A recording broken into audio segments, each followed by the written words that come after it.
এটা 10.5 আর এটা 9.5। অমনি করে কিছু বুঝতে পারবা, কাঠ তো দেখতে হবে, কাঠ তো ছবি দেখে ঘোড়ার ডিম হবে, ডিজাইন তো দেখে। হ্যাঁ স্যার, কাঠ রং করতে কি কালার করতে যাবে?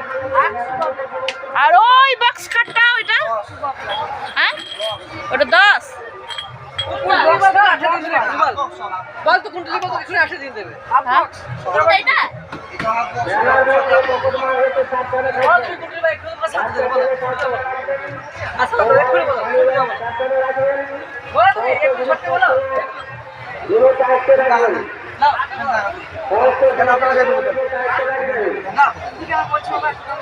হ্যাঁ তুমি তো ভিউনি হয়নি, তুমি যদি বলো আমি মানে আপনি বললেন, দাদা বললে বলে আপনারা বলেছি দাদা, তুমি লোক তুমি সেরকম দাম করে নেব না। হ্যাঁ 10 বলেছিল না, সাথে